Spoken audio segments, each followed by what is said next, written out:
শুভ নববর্ষ বন্ধুরা, আপনাদের স্বাগত জানাই আমার চ্যানেল রেবাস রান্নাঘরে। আজ আমরা আমাদের রান্নাঘরে বানাতে চলেছি মাটন কষা। তবে তার আগে যদি আপনি চ্যানেলে নতুন হন তাহলে অবশ্যই সাবস্ক্রাইব করুন প্রতিদিন ভালো ভালো খাবারের রেসিপি পেতে। তাহলে আর সময় নষ্ট না করে সোজা চলুন আমার রান্নাঘর। তাহলে চলুন দেখে নিই আজকে কি কি ইনগ্রিডিয়েন্টস আমাদের লাগছে মাটন কষা বানানোর জন্য। মাটন 500 গ্রাম, দুটো পেঁয়াজ, একটাকে আমি ইভেনলি চপড করে নিয়েছি আর একটাকে পেস্ট করে নিয়েছি। আদা, কাঁচা লঙ্কা, জিরের পেস্ট আমি বানিয়ে নিয়েছি। দুটো টমেটো পেস্ট, চপড গার্লিক, পরিমাণ মতো হলুদ এবং লঙ্কা গুঁড়ো, গোটা গরম মশলা, তেজপাতা, একটা শুকনো লঙ্কা, জিরে ফোড়নের জন্য, নুন, চিনি স্বাদ মতো। আমি মাটনে আলু দিয়েছি, আপনারা দিতেও পারেন আবার নাও দিতে পারেন, এটা অপশনাল।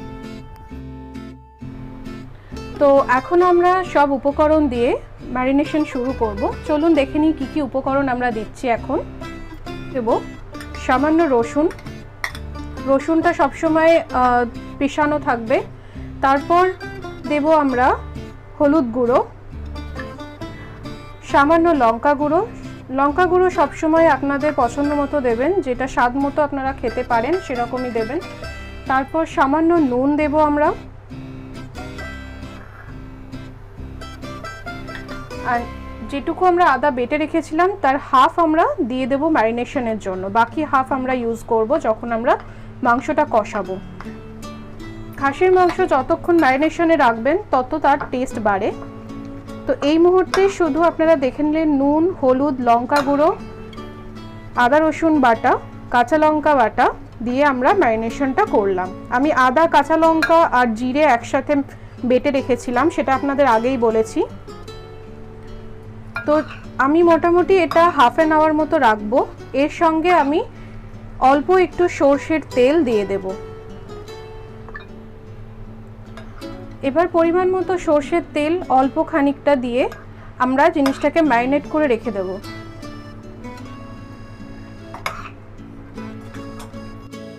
এখন আমরা এটাকে ঢাকা দিয়ে রেখে দেব এবং কড়াইতে তেল দিয়ে আলুটা আমরা ভেজে নেব। এখন গ্যাস অন করে আমি কড়াইতে তেল দিয়ে দেব আলুটা ভাজার জন্য। তেল আমি একটু বেশি পরিমাণেই দেব, আমি আলুটা ভাজবো, সেই সঙ্গে মাংসও আমি এই তেলেই রান্না করব। তেলটা একটু গরম হওয়ার জন্য আমরা ওয়েট করব। সেই সঙ্গে অল্প একটু হলুদ আর একটু নুন আমরা সামান্য দিয়ে দেব।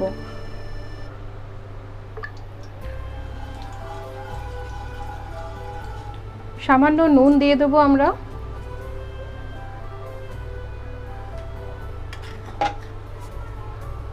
তেল মোটামুটি আমাদের গরম হয়ে গেছে, এখন আমি আলুটা দিয়ে দেব। তেল যতক্ষণ না ভালো করে গরম হবে ততক্ষণ আমাদের ওয়েট করা উচিত, কেননা তেল গরম না হলে যদি আলু দিয়ে দিই আমাদের আলুটা ঠিক করে সিদ্ধ হবে না, সঙ্গে তেলটা অনেক বেশি টানবে আলুতে। এখন আমরা আলুটা দিয়ে একটু নাড়িয়ে নিয়ে ঢাকা দিয়ে দেব, যাতে আমাদের অল্প সময়ে আলুটা তাড়াতাড়ি সিদ্ধ হয়ে যায়। যদিও আমরা এটা পরে প্রেসার কুকারে দেব মাংসটা, বাট তাও সামান্য মতো একটু ভাজা হতে, একটু নরম হতে লাগবে। এখন আমরা আলুটা ঢাকা দিয়ে দিলাম 5 মিনিটের জন্য, এটা হবে এখন, ততক্ষণ আমাদের ওয়েট করতে হবে। তো এখন ঢাকনা খুলে আমরা দেখে নেব আলুটা কতটা সিদ্ধ হয়েছে। তারপর আমরা যদি দেখি আলু সিদ্ধ মোটামুটি হয়ে গেছে, হ্যাঁ আমার আলু মোটামুটি সিদ্ধ হয়ে গেছে, তো আমি এখন আলুটা তুলে নিয়ে সাইড করে রাখবো এবং মাংসটা কষাতে শুরু করব।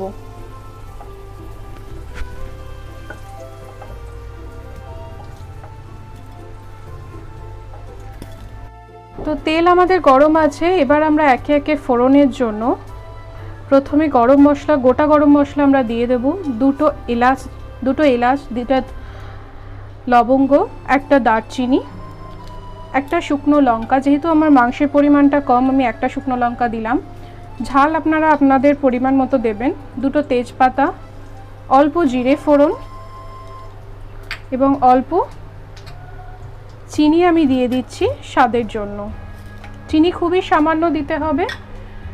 এখন মশলাটা আমি গরম মশলা এবং আদার্স যে ফোড়নগুলো আমি দিয়েছি সেগুলো সমান পরিমাণ মতো ভেজে নিতে হবে।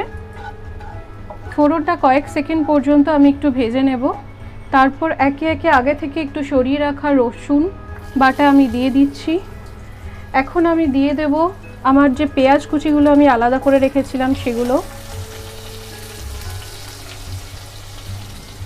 পেঁয়াজ কুচিটা সামান্য লাল হবে ততক্ষণ পর্যন্ত আমরা ভাজবো।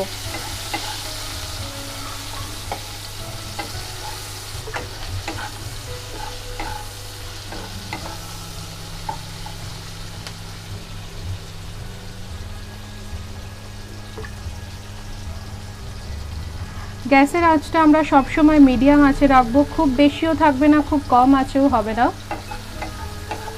পেঁয়াজটা যখন সামান্য লাল হয়ে যাবে তখন আমরা পরের উপকরণ পেঁয়াজ বাটাতে দিয়ে দেব। এখন আমাদের পেঁয়াজ বাটাটা আমরা দিয়ে দেব।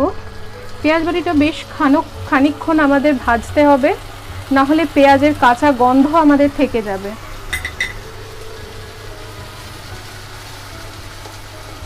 পেঁয়াজ কুচিটা খুব বেশি লাল করবেন না, যতটা পরিমাণ মতো একটু সামান্য ভাজা ভাজা হবে তারপরে পেঁয়াজ বাটাটা দিয়ে দেবেন, নয়তো পেঁয়াজ কুচিটা বেশি ভাজা ভাজা হয়ে গেলে টেস্ট আসবে না।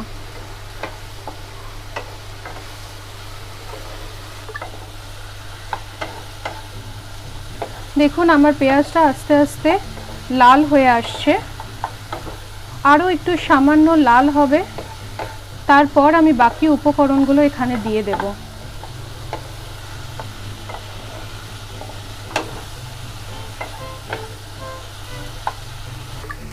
পেঁয়াজটা মোটামুটি আমার ভাজা হয়ে গেছে। এখন আমি বেটে রাখা আদা বাটা যেটুকু ছিল আমি পুরোটাই দিয়ে দেব।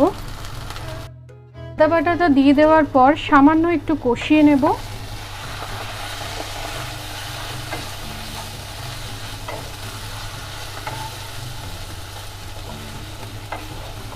আমরা দিয়ে দেব বেটে রাখা টমেটো। যতটা পরিমাণ আমরা বেটেছিলাম দুটো টমেটো আমরা ততটাই দিয়ে দেব।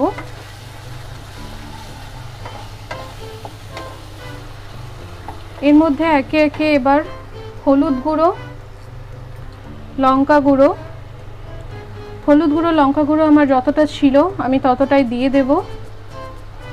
হলুদ আছে না,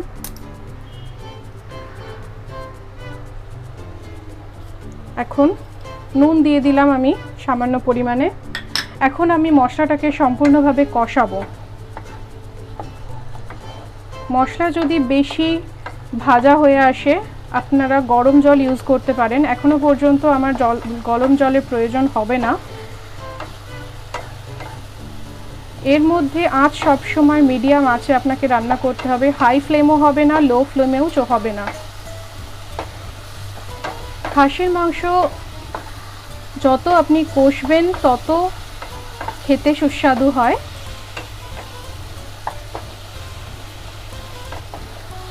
কারণ যত কষার সাথে সাথে খাসির মাংসের ফ্লেভারটা আমাদের বেশি বেরোয়, তাই যতক্ষণ আপনি সময় দেবেন খাসির মাংসকে তত আপনার খাসির মাংসের ফ্লেভার, টেস্ট বলুন সব কিছুই সুস্বাদু হবে। তো আমরা এখন খানিকক্ষণ এই মশলাটা কষিয়ে নেব হাই ফ্লেমে।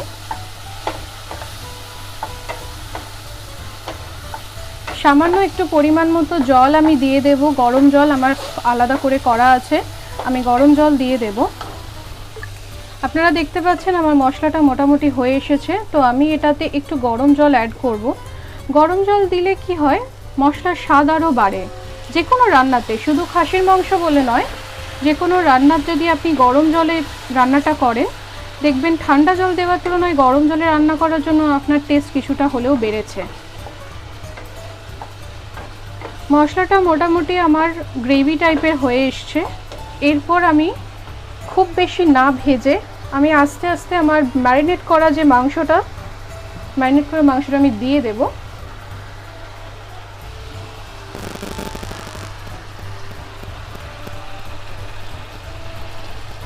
ম্যারিনেশনের জন্য প্লেটের তলায় যে সামান্য মশলাটা লেগে থাকে সেই মশলাটা আপনি গরম জলে ধুয়ে দিতে পারেন।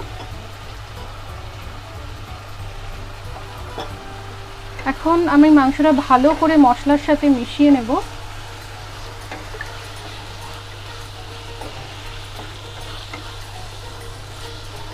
এখন শুধুমাত্র মাংসটা যত আপনি কষাবেন, যত সময় দেবেন খাসির মাংসকে, তত আপনার মাংসের স্বাদটা বাড়বে।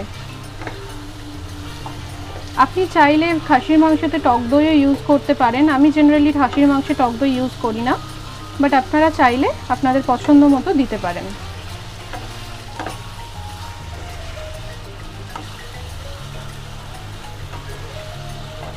মাংসটা আমি বেশ কিছুক্ষণ কষিয়ে রাখার পর আমি প্রেসার কুকারে দেব, যাতে খুব ভালোভাবে সিদ্ধ হয়ে যায়। কারণ জেনারেলি খাসির মাংস কড়াইতে বা অন্য কোনো জিনিসে করলে সেভাবে সিদ্ধ হয় না, অনেক বেশি টাইম লাগে সিদ্ধ হতে। তো তাই আমি ভালোভাবে কষিয়ে নেওয়ার পর 2টো হুইসেল দিয়ে আমি প্রেসার কুকারে করে নেব মাংসটা, সেটাও আপনাদের আমি দেখিয়ে দেব। বেশ কিছুক্ষণ কষানোর পর মাংসটা আমার অলমোস্ট হয়ে গেছে। আমি এবার এটাকে কুকারে দেব, 2টো হুইসেলের জন্য ওয়েট করব। রাখা আলুটা আমি প্রথমে কুকারে দিয়ে দিয়েছি, এরপর আমি দিয়ে দেব আমার কষানো মাংসটা।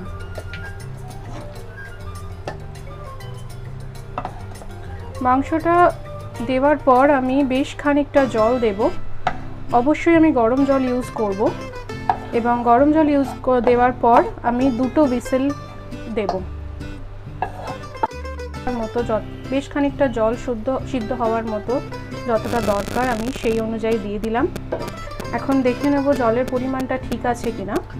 হ্যাঁ, আশা করছি জলের পরিমাণটা ঠিকই আছে। এখন আমি কুকারটাকে গ্যাসে দিয়ে দেব সিটি। কুকারটা আমি বসিয়ে দিলাম গ্যাসে এবং 2টো সিটির জন্য আমি ওয়েট করব।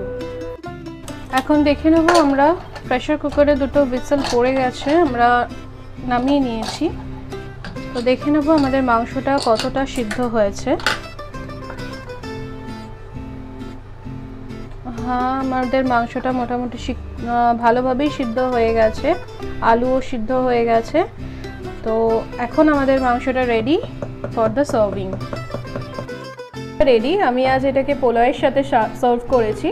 আপনারা চাইলে সাদা ভাত বা ফ্রাইড রাইসের সাথেও খেতে পারেন।